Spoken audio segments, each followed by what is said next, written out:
Opa, tudo bem, galera? Muito boa noite.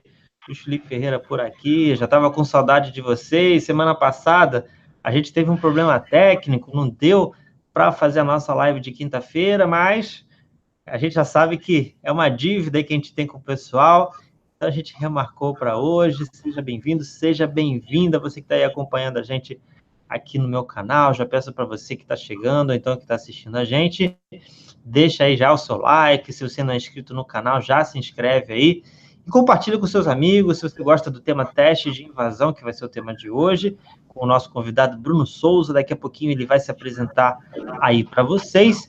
E eu quero deixar mais uma vez uma boa noite para vocês e pedir que vocês, se ainda não me seguem, seguem lá no Facebook, no Twitter, no LinkedIn, enfim, nos meus grupos, também no WhatsApp, Telegram. Você sempre tem uma forma aí de entrar em contato comigo, tá bacana? Nosso canal está crescendo cada vez mais, o pessoal tem gostado bastante, e é sempre bom trazer um convidado, ainda mais quando esse convidado é um amigo de muitos anos. Eu nem lembro de quantos anos que eu sou amigo dele. Que bom que ele está aqui com a gente. Bruno Souza, como vai você? Tudo bem? Tudo bom, Luiz? Luiz, eu acho que já tem quase 9 anos, tá? A gente já se conhece. É por aí que eu calculo aí. Com Perto disso. certeza, rapaz. Deixa eu tirar um pouco aqui o volume para não dar muito eco, né? Mas vamos lá. Conta um Vamos me pouquinho sobre... apresentar. Primeiro, eu já trabalho com segurança da informação, já sou consultor, já trabalho nessa área, já tem uns 17 anos, já tem bastante tempo. Eu tenho essa cara assim, de relativamente novo, mas eu sou mais velho do que o pessoal talvez pense que eu sou, tá? Então, eu já trabalho bastante tempo com segurança e também com a parte de segurança ofensiva, né? Já desde o início eu já tinha interesse não só pela segurança defensiva, mas pela segurança ofensiva também, tá? Porque eu sempre achei que para defender bem é importante saber como se ataca, né? Quando você conhece o atacante, você aprende a defender bem. Até aquela máxima do Sun Tzu, né? Conheça o seu inimigo.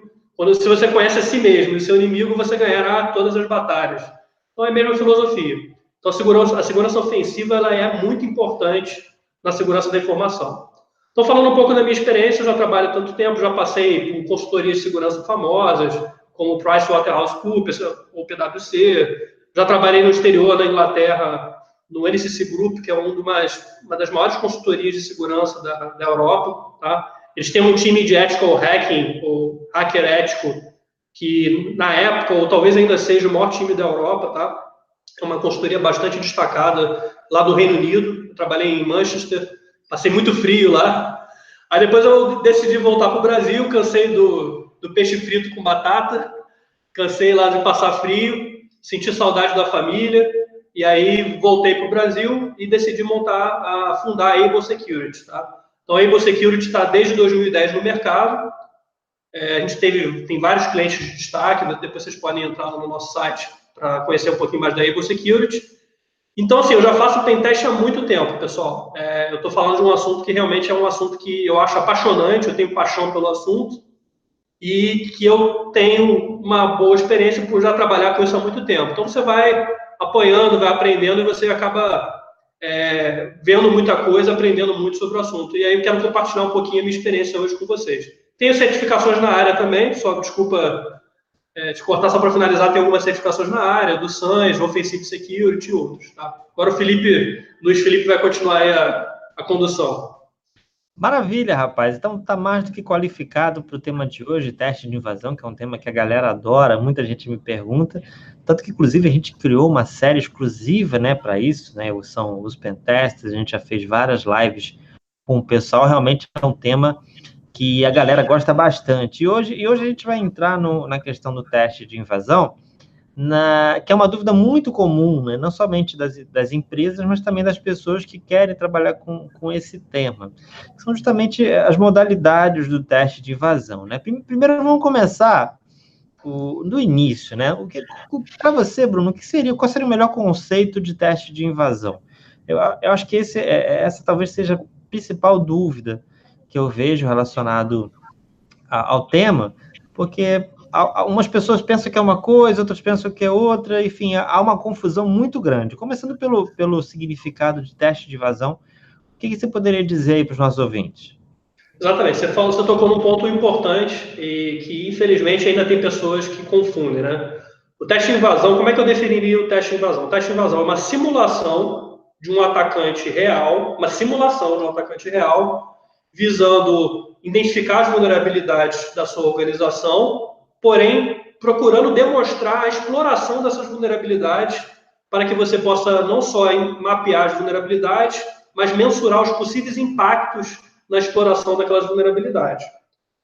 Só que, por que você fez essa pergunta e você apontou para a dúvida que existe no mercado? Porque, infelizmente, as pessoas confundem com análise de vulnerabilidade, o Vulnerability Assessment, né? Então, elas confundem o Penetration Testing, que é o teste de invasão, com a varredura ou análise de vulnerabilidade. O teste de invasão, muitas vezes, contém a análise de vulnerabilidade, ou a varredura de vulnerabilidade. Muitas vezes. Não obrigatoriamente, mas muitas vezes sim. Mas, geralmente, sim. Mas a análise de vulnerabilidade propriamente dita, quando você faz puramente uma análise de vulnerabilidade, geralmente você não vai no ponto do teste de invasão. O que é uma análise de vulnerabilidade? Você vai simplesmente fazer uma abordagem que nós chamamos de checklist. Você tem uma lista de possíveis vulnerabilidades e você vai lá ficar checando aquilo ali, né? Então, quais são as principais diferenças? A análise de vulnerabilidade, geralmente, quais são as principais diferenças entre a análise de vulnerabilidade e o teste de invasão? Geralmente, a análise de vulnerabilidade ela é mais automatizada, tá? Ela é mais automatizada. Você geralmente usa um scanner de vulnerabilidades ou uma ferramenta que faz uma varredura e para por aí. Geralmente é só isso. Você se limita a usar uma ferramenta de varredura de vulnerabilidade e gera um relatório. E a análise de vulnerabilidades, puramente, ela não vai explorar a vulnerabilidade. Então, você não vai tentar, por exemplo, ganhar acesso a um servidor, abrir uma shell no servidor Linux, ganhar acesso ao banco de dados. Você não vai tentar fazer nada disso. Você vai simplesmente apontar que existe aquela vulnerabilidade. Né? Por que a análise de vulnerabilidade tem seu valor? Claro que tem seu valor. Ela é útil, né? Mas ela tem limitações, ela não vai na profundidade que um teste de invasão vai. Luiz, você acha interessante eu explicar aí as vantagens e desvantagens? Eu acho que sim, mas antes eu queria tocar num tema delicado, porque aqui no meu canal, aqui a gente fala, né, a verdade doa quem doer. Não é o seu caso, mas a gente sabe que tem empresas que vendem testes de invasão e, na verdade, entregam uma análise de vulnerabilidade. Tem coisas que acontecem, né? Então, eu queria que você comentasse um pouco isso. Muito bom. Isso é por causa... Aí a pergunta que não quer calar, né? Isso é por causa do desconhecimento do cliente ou mau caratismo, eu não sei qual é a palavra mais adequada, é uma esperteza aí do fornecedor ou as duas coisas? O que você acha? Eu acho que mau caratismo, eu acho que é muito forte. Eu não acho que... Bom, pode até ser, mas eu acho que é um pouco de malandragem. Pode beirar o mau caratismo, né? Pode beirar um pouco a isso, né? Mas eu acho que são as duas coisas. Eu acho que a esperteza de quem está vendendo se aproveita do desconhecimento do cliente. Né? O que acontece? Né? E isso acontece, infelizmente, muito no mercado do Brasil. Tem melhorado muito, tá? Eu tenho sentido uma melhora. Cada vez mais o mercado tem se conscientizado dessa diferença, mas ainda assim a gente tem problema com isso. O que acontece? A empresa ela quer contratar um teste de invasão, né? E ela vai lá e vai para o mercado procurar empresas que dizem fazer um teste de invasão. Só que, o que acontece? Um teste de invasão, por ele ser um trabalho mais aprofundado, que requer mais habilidade, requer mais tempo, esforço e um recurso, ou seja, uma pessoa, um profissional mais capacitado para fazer, ele é um serviço, obviamente, mais caro. Se você realmente fizer um teste de invasão, minimamente bem feito, ele é um serviço mais caro do que puramente uma análise de vulnerabilidade. Só que muitas empresas, e o Luiz Felipe sabe disso muito bem, como muitos que estão nos assistindo devem saber disso muito bem, geralmente o que elas fazem na hora de contratar? Elas mandam para a área de compras, né? E a área de compras que tem aquele pool de empresas que você mandou para serem selecionados pela área de compras, o critério principal da área de compras qual é? Preço. E aí o que vai acontecer? Algumas empresas malandramente, por malandragem, para tentarem vender o máximo possível e tentar maximizar seus lucros, elas vendem um teste de invasão que, na verdade, não é teste de invasão, elas vendem uma análise de vulnerabilidade. E aí ela coloca um recurso, um consultor que não tem aquela habilidade para fazer um teste de invasão bem feito, coloca, às vezes, até um trainee, um consultor júnior que ainda está começando, que vai rodar lá alguns scanners de vulnerabilidade, ou um scanner de vulnerabilidade, e vai dizer que fez um pentest. eu, como Able Security ou outras empresas boas do mercado, vamos tentar vender o pentest, só que o nosso preço vai ser mais caro, é óbvio, porque a gente está oferecendo um serviço de muito mais qualidade, que exige muito mais esforço, a gente vai perder no preço e vai ser desqualificado por preço, né? O que é triste. Na verdade, eu entendo, então, que entre a análise de vulnerabilidade e o teste de invasão, o teste de invasão é como se fosse um guarda-chuva, onde um dos itens que está contido nele é a análise de vulnerabilidade. Você comentou agora há pouco que ela pode ser automatizada. Ou seja, quando essa diferença, né, entre o esforço, é óbvio que o teste de invasão completo, o ideal, ele requer muito mais homem-hora. Logo, é mais caro. E a análise de vulnerabilidade fica mais focada numa ferramenta automatizada e tudo mais. Mas eu entendi também que, supondo, né, no teu exemplo, que eu sou lá o cliente e optei por fazer um teste de invasão mesmo, ou de verdade, vamos dizer assim. Então, pelo que você falou, então uma das modalidades tem lá a análise de vulnerabilidade, pura e simplesmente, ou não, ou ela pode ser um dos componentes do teste de invasão. Então, você já explicou muito bem o que é a análise de vulnerabilidade. Eu queria agora que a gente seguisse, né? Ou seja, quais são as outras modalidades que a gente tem aí para escolher, né, do teste de invasão, caso elas existam. Tá, vamos seguir. Posso só fazer uma observação antes de seguir? Que eu acho que talvez eu não tenha explicado isso. O teste de invasão, o que o teste de invasão, em resumo, só para a gente não perder muito tempo nisso, em resumo, ele tem além da análise de vulnerabilidade. O teste de invasão, ele vai ter testes com inteligência, né? O que a análise de vulnerabilidade geralmente não tem. Tá? Geralmente você vai fazer testes manuais e com inteligência e usando criatividade para tentar burlar as defesas da organização. Então, isso é uma grande diferença de um bom teste de intrusão. E o teste de intrusão, além de ter essa criatividade, ter essa inteligência, ter testes manuais, um bom teste de intrusão, ele vai procurar explorar as vulnerabilidades para mostrar qual seria o impacto que aquelas falhas poderiam ter. Por que isso é útil para o negócio? Isso é útil para o negócio porque o gestor de segurança, ao pegar o relatório de um teste de intrusão, em que ele vê que você conseguiu explorar a vulnerabilidade, ele consegue classificar a severidade das vulnerabilidades de forma mais precisa. Porque o scanner de vulnerabilidade, ele tem uma classificação de severidade, mas aquela classificação de severidade, ela muitas vezes não é realística de acordo com o ambiente e do negócio que você está testando. O teste de invasão, ele consegue dar uma precisão na severidade muito maior, né? E muito mais palpável para você convencer a alta direção. Você, inclusive, pode, com um bom teste de intrusão, convencer a alta direção a investir mais em segurança, porque eles vão ver o impacto que um ataque real poderia ter, né? A gente vai falar mais sobre isso depois, com alguns exemplos práticos, cases. E você ainda pode usar o teste de invasão com evidências de que você conseguiu invadir a empresa, conseguiu pegar dados. Claro que a gente vai explicar qual é a segurança que a empresa tem sobre isso. Você pode usar o teste de invasão para conscientizar também os colaboradores. Você pode fazer uma apresentação para os colaboradores e conscientizar. Tudo isso você geralmente não tem na análise de vulnerabilidade pura. Porque a análise de vulnerabilidade pura é muito fria e superficial, né?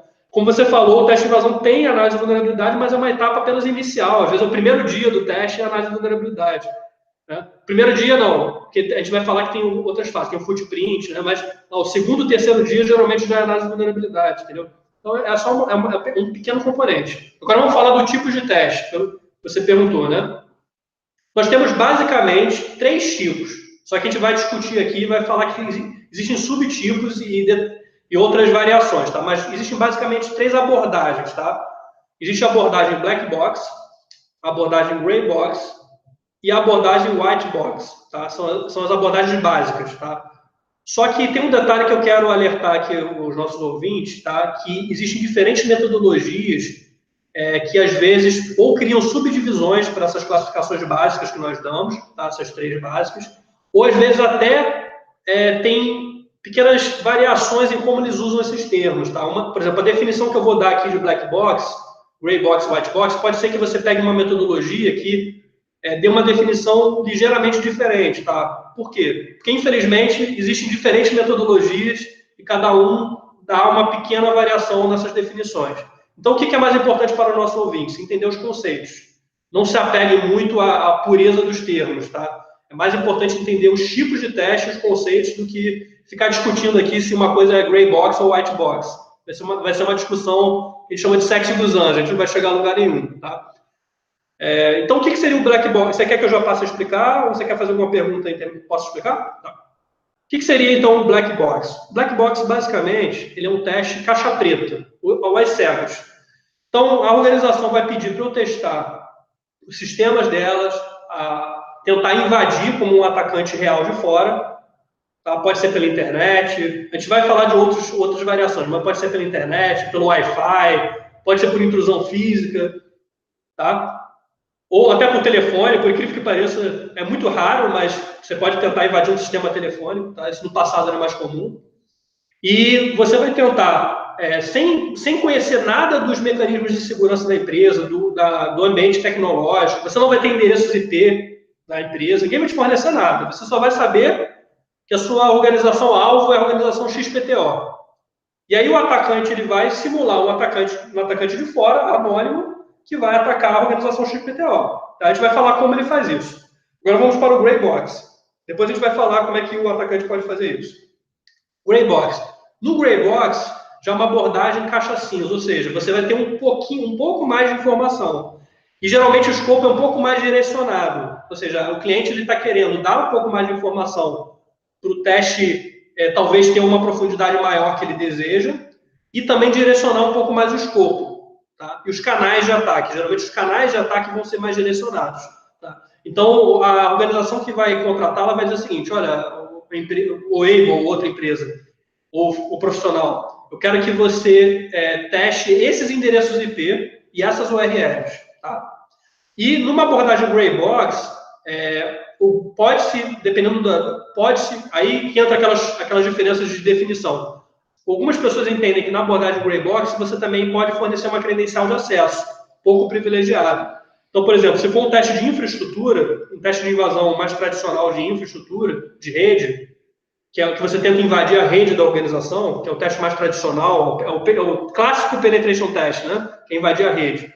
Você pode, talvez, num teste Gray Box, dar um usuário de domínio Microsoft pouco privilegiado, para ajudar ele a conseguir algumas informações, simulando um atacante que roubou uma credencial um pouco privilegiada.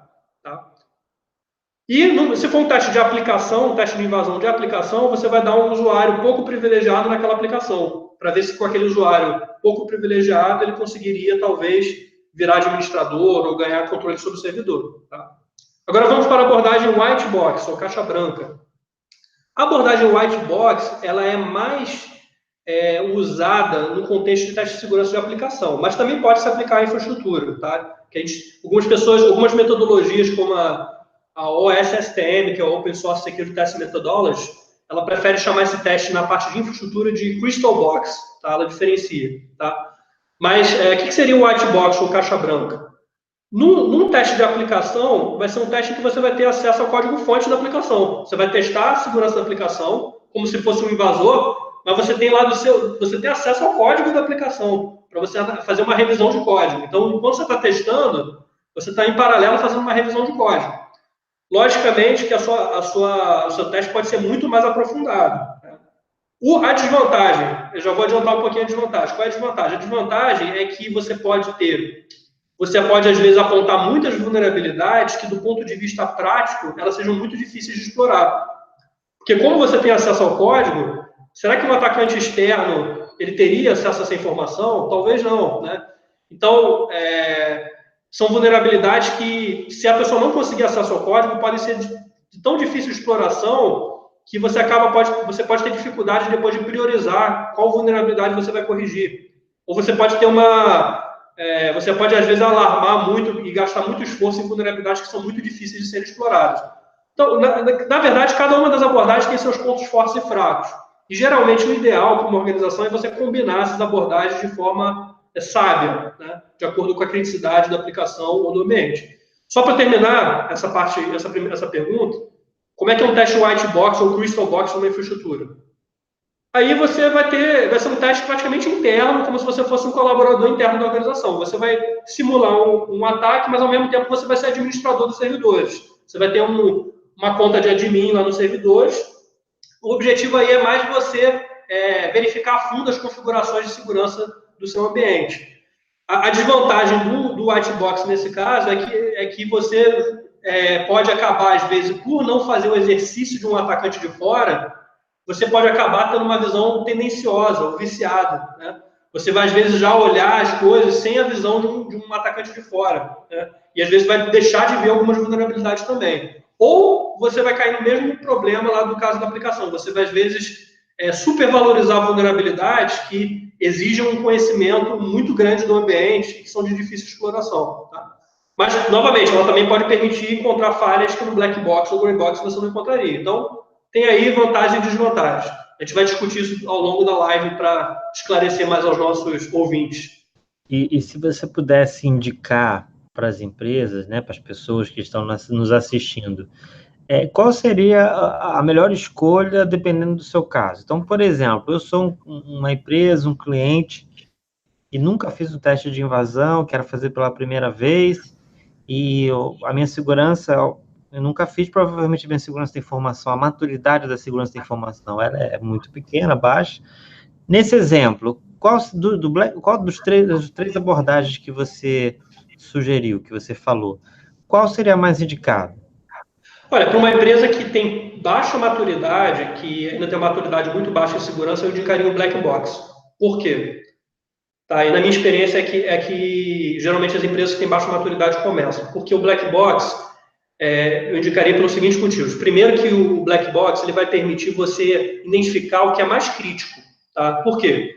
Pensa o seguinte, se um atacante, ele sem informação nenhuma, ele consegue invadir a sua organização seguindo um determinado caminho, muito provavelmente aquele caminho é o caminho mais crítico que você tem que atacar. Né? Porque um atacante com um tempo limitado de teste, vamos dizer que foram 2 semanas de teste, ou 1 semana, com tempo limitado de teste, ele sem informação nenhuma da sua organização, ele conseguiu identificar lá 5 vulnerabilidades para seguir um caminho e virar domain admin. Ele está lá na internet e ele conseguiu, através de 3, 4 ou 5 vulnerabilidades, seguir um caminho de invasão até virar domain admin na sua organização.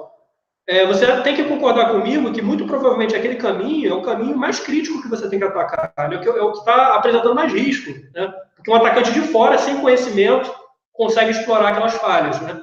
Então o black box ele vai te dar uma visão de cara do que é emergencial para você corrigir. Quem não tem maturidade, é um bom caminho para você começar. Outra coisa que é interessante no black box para quem não tem maturidade, para quem está começando, é a questão justamente que eu mencionei, da conscientização, tanto da alta direção, da alta direção da empresa, os diretores da empresa, acionistas, sócios, gerentes, e por aí vai, quanto dos colaboradores. Por quê? Num black box, tá? Eu vou até contar depois cases sobre isso, tá? Não sei se é agora o momento, depois a gente pode deixar para um pouco adiante. Num black box, se você consegue virar domain admin, consegue ter acesso a informações altamente confidenciais, bancos de dados internos, sem ter informação nenhuma, vindo da internet, você concorda comigo que isso vai realmente impressionar a alta direção? A alta direção vai ficar impressionada com esse resultado, né? E ao apresentar esse resultado do teste black box para a alta direção, você vai convencê-los com mais facilidade de que eles precisam investir muito mais em segurança. Esse teste black box pode ser, inclusive, um motivador para você criar uma área de segurança, para você começar a estruturar a área de segurança, para você fazer outros projetos, né? Então, para uma empresa que está começando, tem baixa maturidade, eu acho que o black box é ótimo para começar, muito bom. Para outras empresas que têm mais maturidade, o black box continua sendo útil, mas eu acho que só o black box seria pouco. Eu acho que é bom você fazer o black box fazendo alguma rotatividade com empresas diferentes ou com profissionais diferentes, mas é importante você também fazer testes mais aprofundados, tá? Como o gray box ou até o white box, tá? Especialmente em ambientes mais críticos, tá? Então, uma empresa que tem um nível de maturidade maior, eu acho importante combinar os testes, e até usando profissionais em empresas diferentes. É bom fazer isso, tá? Para você ter visões diferentes. Maravilha. E na verdade, agora, recentemente, né, nos últimos anos, o pessoal está falando muito aí de alguns termos, né, um pouco mais coloridos aí, que é o tal do Red Team, Blue Team, e agora eu também já ouvi falar no tal do Purple Team. Enfim, a área de segurança da informação tem dessas coisas, né? Quando eles ficam criando termos para tudo, né? Quando não inventam lá uma sigla nova para a gente, eles inventam alguma coisa para, né, dar aquela coisa de novidade. Então, ainda nesse viés do teste de invasão, existe também essas opções do Red Team, Blue Team e Purple Team. Conta um pouco aí para a gente. Vamos lá. Red Team, na verdade, esse termo Red Team, Blue Team, ele veio da área militar, né? Isso era usado em jogos de guerra, né? Estratégias, né? Então, simulando um grupo de ataque e um grupo de defesa, né? Tem alguns termos da segurança da informação que vêm da área militar, isso é interessante. Por exemplo, tem um termo muito antigo de redes, que é a DMZ, Zona Desmilitarizada, né? Então, você vê que é um termo que veio da área de guerra também, né? Então, esse termo ele veio da área de guerra, mas começou a ser adotado agora. Como você falou corretamente, ele começou a ter uma febre. Mas é um termo interessante, né? O Red Team, ele é basicamente um time de ataque, e o Blue Team é um time de defesa. Então, você vai ter, numa organização, um Blue Team, um time que vai estar focado em defesa, ou seja, vai estar focado em monitorar firewalls, IPS, logs e defesa e tentar bloquear ataques, né? Isso é até interessante, porque você vai ter um time constante fazendo isso, e você vai ter um Red Team, ou seja, um time de ataque que vai ficar o tempo todo, a qualquer momento, sem o Blue Team ser avisado. Isso que é interessante. Geralmente, esse contexto de Red Team, Blue Team, geralmente o Blue Team ele não é avisado do ataque, ele tem que ficar de prontidão, é isso que é o mais interessante. E aí o Red Team, a qualquer momento, pode fazer ataques para tentar penetrar na organização, obviamente com autorização, e esse Red Team vai testar as defesas, e aí vamos ver se o Blue Team consegue bloquear o Red Team. Isso é um exercício muito interessante, né? Porque você testa ao máximo as possibilidades de ataque e você também exercita ao máximo o seu time de defesa. Isso é muito bom. Tá? O Purple Team é uma variação disso, em que, na verdade, você tem uma combinação dos dois. O Purple Team é a mistura do vermelho com o azul, né? Então, você tem um time que ele é misto. Você tem um time grande que, ao mesmo tempo, ele é Red Team e Blue Team. O que vai ser feito? Vai ter um rodízio. Você vai ter um grupo que, às vezes, vai atuar por um período de tempo, vai atuar como Red Team, e o outro grupo, por um período de tempo, vai atuar como Blue Team. E vai ser feito um rodízio até para cada um conhecer um pouco dos mecanismos, tanto de defesa quanto de ataque. É uma abordagem também interessante. O Red Team, geralmente, ele é o ideal, tá? O mais comum, mas isso aí tem critérios que podem ser utilizados, mas geralmente você vai contratar uma empresa terceira, um terceiro para fazer isso, ou melhor, porque o ideal é você ter uma pessoa de fora, com uma visão externa, tá? Tem empresas que tem também o Red Team internalizado, não há problema, mas é bom você também fazer esse exercício com pessoas de fora, tá? E o Blue Team é mais comum ele ser uma pessoa ser internalizado, mas pode ser um terceiro internalizado também. Você pode ter um grupo de terceiros lá internalizados fazendo esse papel de Blue Team, tá? Claro que não tem regra sobre isso, eu só estou comentando que é mais comum, talvez mais interessante. Bom, mas o Red Team não deixa de... O Red Team ele tem um conceito também interessante, que não deixa de ser um pentest. Ele, na verdade, o que o Red Team faz é basicamente um pentest bem feito, não um pentest fajuto, né? Ele é basicamente um pentest bem feito. Só que o Red Team, ele agrega, vamos dizer assim, ele é um pentest com mais liberdade que o pentest tradicional, né? Quando você faz o Red Team, ele é um pentest mais maximizado, em que você usa mais vetores de ataque do que geralmente se costuma fazer no pentest. Porque o pentest tradicional, o teste de invasão tradicional, ele geralmente foca em ataques de rede, aplicação e, eventualmente, phishing, né? O pentest tradicional geralmente fica nisso aí, né?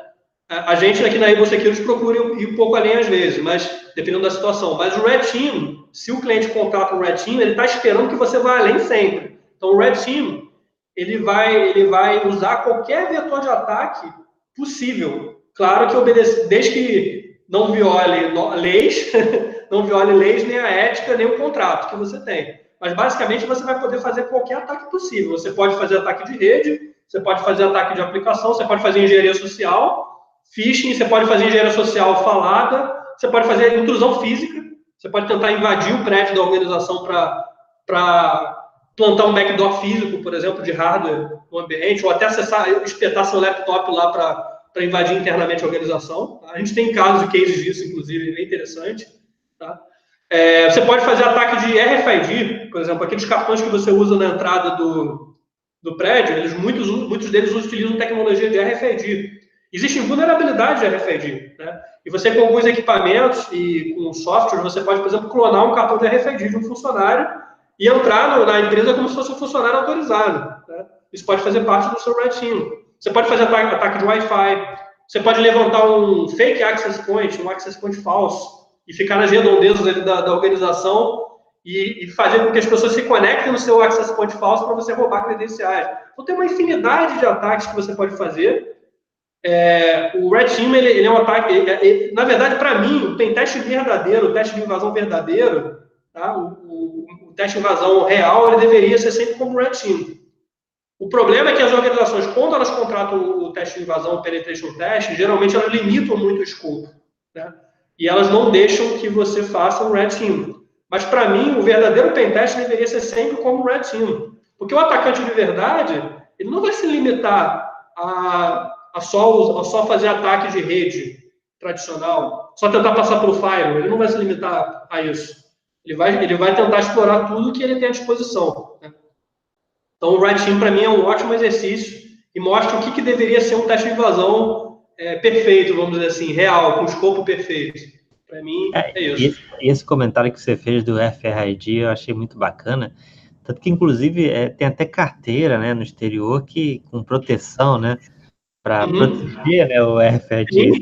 Sim, eu já comprei uma delas uma vez, né, lá nos Estados Unidos. Realmente, assim, eu estou entendendo, então, que o Red Team, ele é o teste de invasão comercial, se é que a gente pode falar assim, com mais liberdade, né? Mais liberdade. Mais aprofundado. Com menos regras. Ele é meio sem regras, quase, assim. Tipo... exatamente, era o que eu ia comentar, né? Ele se aproxima mais da vida real, vamos dizer assim. Da vida real, exatamente. Porque você falou você só não pode roubar o laptop do cliente. Depende, né? Se você tiver autorização para isso, devolver depois, mas geralmente não, né? Geralmente isso vai um pouco além. Mas se aproximando da vida real, você pode fazer engenharia social, né? Ou pode pegar o laptop deles e implantar alguma coisa temporariamente e depois ir embora. Isso você pode fazer, né? Se você tiver autorização lá no contrato. Porque você falou uma coisa interessante, né? O hacker, né? Assim, o ethical hacker, né? O pentester. É claro que, por ele ser um profissional, ele tem ali questões éticas, questões comerciais, enfim, né? Claro, um cliente, né? Ele está prestando um serviço e, obviamente, ali algumas questões têm que ser consideradas, né? Só que é interessante porque o serviço dele é quase como simular alguém que não é ético. Sim, né? sim, então, sim. É interessante isso, né? Ele tem que tentar, entre aspas, não ser ético, tendo que ser, né? E eu entendo que o Red Team, ele meio que dá essa liberdade para tentar chegar o mais próximo possível ali de um atacante que, obviamente, em muitos casos, às vezes é um criminoso. Você tocou um ponto importante que eu queria depois fazer um comentário. Você quer só continuar o raciocínio? Não, era isso que eu queria falar. Você tocou num ponto interessante. Aí eu vou falar um pouco da ética do pentest e fazer o link aí com o Red Team. Você tocou num ponto bem sensível, né? O profissional de teste de invasão, isso vai um alerta para todos aí, né? Ele tem que ser um profissional muito ético, mas muito ético, tá? Porque pensa o seguinte, uma organização, ela vai ter coragem de contratar um pentester ou uma empresa de pentest que não é ética? Porque no pentest, você muitas vezes consegue ter acesso a informações altamente confidenciais, altamente estratégicas, que podem prejudicar muito a organização, tá? Então, se você não contratar um profissional extremamente ético, você está colocando realmente a sua empresa em risco. E até as empresas, para isso, não só procuram sempre contratar profissionais muito éticos e que têm um histórico de ética, de boa reputação, como elas se protegem juridicamente. Então, todo pentest ele tem um contrato e tem um termo de confidencialidade, ou NDA, né, que é No Disclosure Agreement, né? Então, esse contrato e esse termo de confidencialidade vai proteger a empresa, né? Então, obviamente, se a empresa, o consultor violar esse contrato, ele pode ser punido severamente, né? Agora, falando da ética, do Red Team, como você falou, né, tanto no pentest quanto no Red Team, especialmente no Red Team, o atacante vai simular alguém que não é ético. Mas ainda assim ele tem que ser ético. Por quê? Primeiro que ele tem que agir de acordo com o contrato e com o que foi acordado com a empresa. Então ele não pode prejudicar de forma nenhuma a organização durante o exercício de pentest, teste de invasão ou de red team. Tá? Ele não pode prejudicar a organização, nem roubar informação para ele, então ele tem que ser ético. Ele vai simular uma pessoa não ética no sentido de fazer uma engenharia social, um phishing, né? Mas como isso ele está dentro do contexto de um projeto em que a alta direção acordou e aqueles colaboradores estão sujeitos às regras da empresa que está contratando o teste, isso não é antiético. Por quê? Porque isso faz parte de um teste, de um exercício contratado pela organização. Como faz parte de um exercício, não se torna uma coisa antiética. Até porque depois o colaborador vai ser informado que houve aquela brecha e ele vai ser informado da verdade do que aconteceu, que aquela informação foi apenas um gatilho para ele passar a informação, e com aquilo ele vai aprender a se proteger de um ataque real. Então, isso não é antiético. Agora, o Red Team, a gente tem que tomar, aí tem os riscos, né? Como o Red Team ele é um exercício que não tem muita regra, o consultor ele tem que tomar cuidado. Tá? Por quê? Como não tem muita regra, ele pode cair no erro de fazer coisas que são antiéticas ou até ilegais. Por exemplo, no Red Team, o consultor nunca pode invadir a máquina pessoal do cliente, do colaborador. Por quê? A máquina pessoal do colaborador, ela não é um ativo da organização. Então, por exemplo, eu identifiquei um gerente da empresa que eu quero explorar no exercício de Red Team. Eu não posso invadir o computador de casa dele, mesmo que o atacante real pudesse fazer isso. Por quê? Pela lei, eu vou estar cometendo um crime. Existe lei hoje em dia que penaliza a invasão digital, né? A famosa lei Carolina Dickman, né? Que foi criada justamente depois daquele incidente. Então, por exemplo, se no Red Team eu tenho um contrato, eu tenho um tempo de confidencialidade, eu tenho autorização para invadir a organização, eu posso invadir o laptop de trabalho dele. Tá? Então, eu identifiquei que aquele é o laptop de trabalho dele, que aquelas são os credenciais de trabalho dele, eu posso invadir. Agora, eu não posso invadir o computador de casa dele. Eu não tenho autorização para isso. Então, tem que tomar cuidado. Tá? Então, por exemplo, isso seria um exemplo de uma pessoa ir além do que um exercício Red Team ou de teste de invasão permite. Não? Isso seria ser não só antiético, como até agir de forma criminosa. Então, tem que se ter muito cuidado com isso. E é mais um motivo para a empresa que está contratando uma empresa para fazer teste de invasão, Red Team, ela contratar profissionais muito qualificados e com um bom histórico de ética. Não contratar qualquer pessoa e qualquer empresa para fazer isso. Tá? Inclusive, tu já vai preparando aí, com certeza você tem alguma história bacana para contar para a gente. Já vai deixando aí preparado, daqui a pouco a gente vai falar. E eu queria entrar num tema que eu acho muito interessante, a galera tem muita curiosidade, você já tocou nesse tema durante a nossa live, que é o tema da engenharia social. A gente comentou que é, obviamente, um teste de invasão, né, tem todo o aspecto tecnológico, né, de invasão de rede, enfim, de infraestrutura e tal, mas a gente sabe que o fator humano é um fator importante. Aí eu queria que você entrasse nesse tema da engenharia social, que também faz parte do teste de invasão, né? Então, vamos falar agora dessa questão do teste de invasão, mas assim, esse pilar da engenharia social. Você comentou que existe a engenharia social, né, por telefonema, né, que é o chamado de phishing, né? Tem o phishing, obviamente, por e-mail, e até a própria invasão física, né? A pessoa lá, né, cara de pau. E é eficaz. Conta mais sobre isso. Tá. Bom, já que você destacou a invasão física, eu vou contar da invasão física, eu vou contar um case, né? Teve um cliente, tá? Assim, pra você ter ideia, porque assim, só para esclarecer o pessoal, tem um pequeno parênteses, tá? Para as pessoas não ficarem confusas. Nós, como consultoria de segurança que faz pentest, a gente faz pentest de vários tipos. A gente faz muito pentest de aplicação também, de sistemas específicos, né? A empresa pode contratar a gente para fazer um teste de aplicação, tá? Então, lembra que existe o teste focado numa aplicação. A gente até pode falar um pouquinho sobre isso no final para esclarecer. Mas existem testes que são os pentestes mais tradicionais. É o teste de invasão mais tradicional, em que o escopo é você invadir a rede da organização, mostrar que você poderia roubar uma informação confidencial da organização, etc. Na maioria dos testes que nós fazemos, Luiz, nos testes de black box que a gente faz, na grande maioria mesmo, a gente tem sucesso, tá? Então, isso mostra que as empresas são muito mais inseguras do que as pessoas pensam, imaginam. Tá? Na grande maioria das vezes, a gente tem sucesso. E sucesso não é sucesso de entrar no servidorzinho web, não. É sucesso de entrar na rede interna e virar domain de mim. Isso quando o cliente nos dá o tempo necessário para fazer o teste. O que às vezes acontece é o cliente querer que a gente faça um teste num tempo muito curto, Obviamente, com um tempo muito curto, o resultado pode ser mais superficial, porque também o cliente está limitando muito o seu tempo. Mas se ele dá o tempo adequado para a gente fazer o teste, o índice de invasão é muito alto. Eu te diria que assim, chega a ser mais de 95%. Tá? Nos últimos 2 anos foi mais de 95%, para você ter ideia. Tá? Invasão de fora para dentro virando domínio de mim, tá? Só para você ter ideia. Então teve um cliente que a gente pegou, tá? Obviamente a gente nunca vai falar nome de cliente aqui, né? Seria já uma violação do contrato, do termo de confidencialidade. Né? A gente seria processado, inclusive, seria extremamente antiético. Teve um cliente que a gente pegou, tá? Que não tem muito tempo até, tá? E nesse cliente, a gente começou a fazer o teste de invasão externo e externamente até que ele tinha feito um bom trabalho, um bom dever de casa externo. Tá? A gente encontrou algumas vulnerabilidades, mas não eram vulnerabilidades que facilmente nos permitiriam entrar na rede interna, entendeu? E a gente tinha um tempo razoável, mas ainda assim era um tempo limitado, né? A gente não tinha lá todo o tempo do mundo para ficar testando só aquele cliente, até porque a gente tem outros projetos em andamento também, né?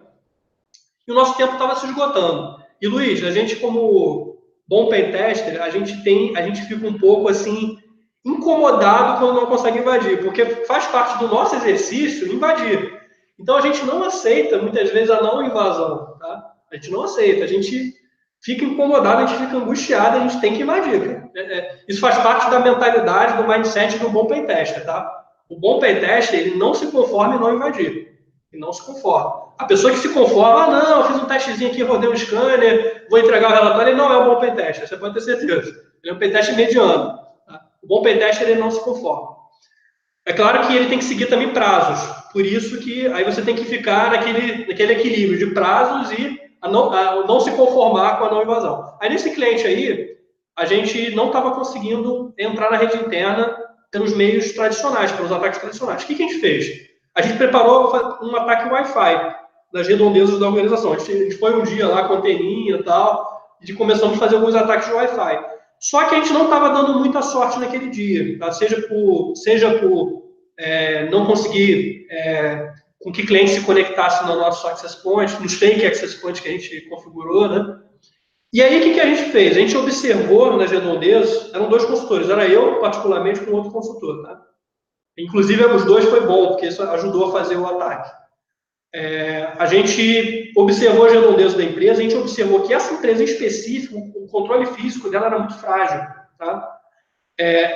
Nesse caso, ela até tinha uma fragilidade que não é tão comum de empresas maiores. Ela tinha, por uma questão cultural, provavelmente, da empresa, ela não tinha roleta. O controle de acesso físico era basicamente com segurança, era, vamos dizer assim, aquela entrada e segurança, mas não tinha uma roleta. Não tinham roletas controlando a entrada, né? Então, você tinha segurança monitorando quem estava entrando, questionando, vamos dizer assim, o balcão lá de recepção e já tinha o elevador ali para entrar.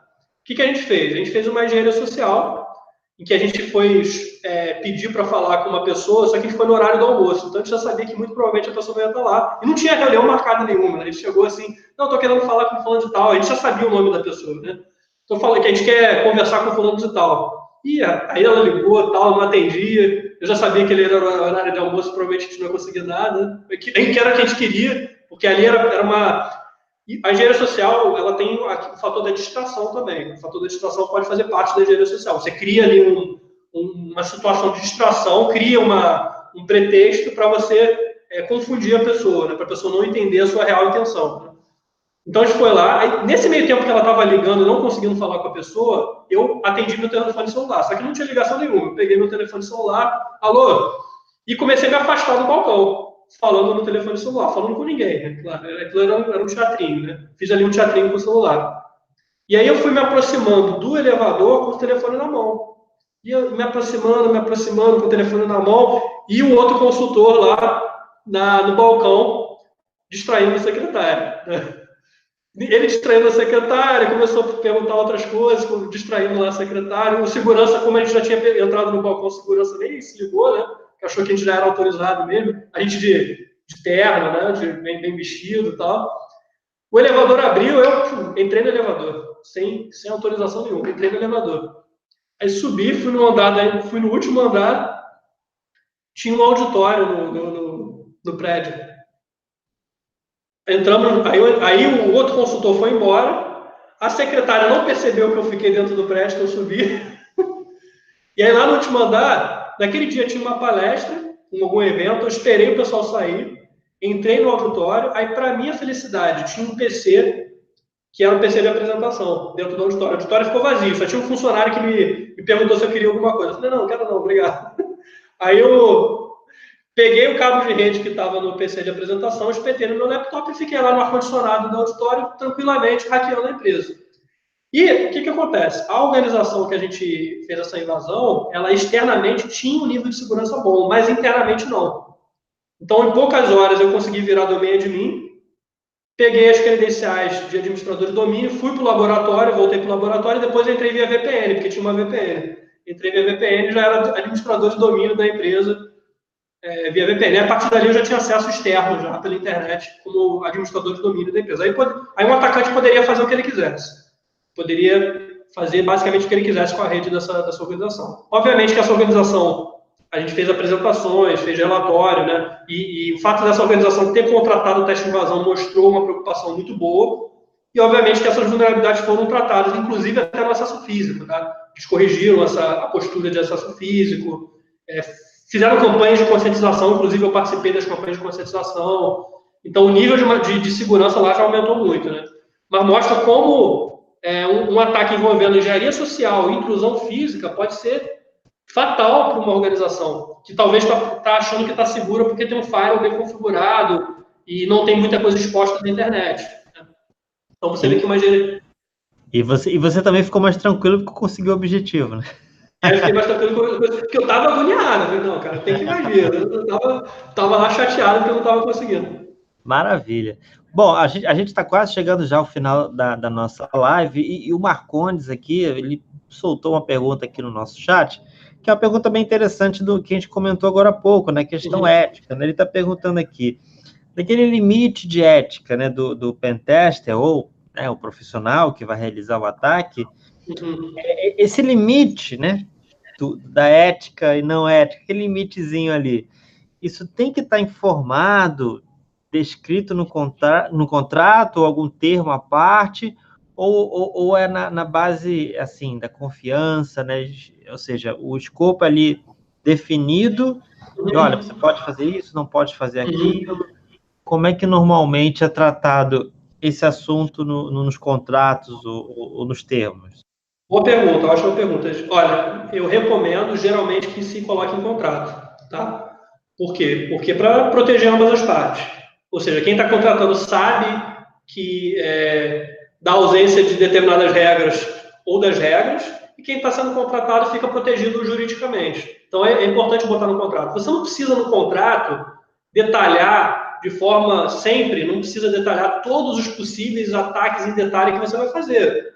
Não tem necessidade disso, mas você pode colocar no contrato cláusulas que dão uma margem de coisas que você pode fazer, como engenharia social, envio de e-mail falso, intrusão física. Você pode, em linhas gerais, colocar no contrato uma gama de coisas que você vai estar autorizado a fazer. Agora, tem coisas que estão além de um contrato, que o contrato nunca vai te proteger. O contrato não pode te proteger de cometer um crime, né? Então, por exemplo, você roubar uma máquina pessoal, invadir uma máquina pessoal de um funcionário, isso é um crime. A empresa não pode te autorizar a invadir a máquina pessoal de um funcionário. Né? Não tem lei que permita isso. Então, o contrato não vai te proteger disso. Né? Ou você, por exemplo, numa engenharia social, porque a engenharia social se baseia em emoções também, você pode manipular as emoções. Numa engenharia social, se você fizer algo que você cause constrangimento severo a uma pessoa, que você insulte a pessoa, que você cause dano moral à pessoa, não tem contrato que vai te proteger disso. Aquele funcionário pode te processar por danos morais. Então, tem certas coisas que não tem contrato que vai te proteger. Agora, se você quer que o teste não tenha muitas regras, ou seja, quase sem regras, dentro dos limites da lei, dentro dos limites das nossas leis no Brasil, você pode colocar cláusulas que descrevem de forma bastante ampla possíveis ataques. Olha, a consultoria vai poder fazer ataque de engenharia social, vai poder fazer intrusão física, vai poder invadir qualquer ativo tecnológico da nossa organização, vai poder fazer envio de e-mails falsos, entendeu? Então você já está colocando ali uma gama de coisas no contrato que te protegem. Mas, novamente, nenhum contrato te protege da violação da lei. Isso um contrato nenhum te protege. O Arnaldo aqui está falando uma coisa que é interessante, que é batata, né? Para jogar uns pendrives aí na empresa. Isso é uma boa técnica. Sempre funciona. A galera Funciona. É uma boa técnica também. Curioso que pega, espeta e dá põe a culpa na galera de TI, não de segurança, mas enfim. Sim, é uma boa técnica. É uma das técnicas que são usadas, com certeza. É uma ótima técnica. Entre várias outras que ele pode usar. O legal de teste de invasão, Red Team, quando bem feito com criatividade, é que você tem uma gama de ataques que você pode fazer e que você pode surpreender o cliente. O cliente, às vezes, está esperando alguns ataques e você faz um que ele não estava esperando. Nesse cliente, por exemplo, que eu citei, ele não estava esperando a intrusão física. Ele esperava outros ataques, mas não a intrusão física. Então, isso é interessante. Agora, o nosso contrato protegia a gente. O nosso contrato, ele dava margem para fazer esse tipo de ataque. Então, a gente estava juridicamente protegido. Tá? Maravilha. Bruno, a gente está quase chegando aqui ao final da nossa live, né? Que bom que você conseguiu aí trazer a sua experiência, inclusive casos reais, né? Eu queria fazer uma observação depois, tá? Porque eu achei que teve uma pequena observação que não foi feita. Mas depois eu falo. Tudo bem. A gente está chegando quase ao final da live. Só para galera aqui que ainda tiver alguma pergunta, já deixa uma pergunta aí no chat, porque ainda tem um tempinho, mas não demora muito não, senão vai ficar só... vai perder a chance. Mas diga aí, o que você ia falar? Que eu achei só que teve um ponto que não foi bem, que a gente talvez não tratou um pouco melhor, que é o seguinte, existe também uma confusão no mercado sobre a contratação de teste de intrusão geral e teste de aplicação. Isso é uma confusão que o mercado faz. Quando o mercado contrata um teste, um black box, por exemplo, um teste de invasão black box na sua organização, tradicionalmente, é claro que você pode variar o escopo, é claro que pode ser acordado diferente, mas geralmente um teste black box desse tipo, ele vai procurar as vulnerabilidades mais críticas de aplicação que você tem externamente, com o objetivo de entrar na rede interna e de obter informações.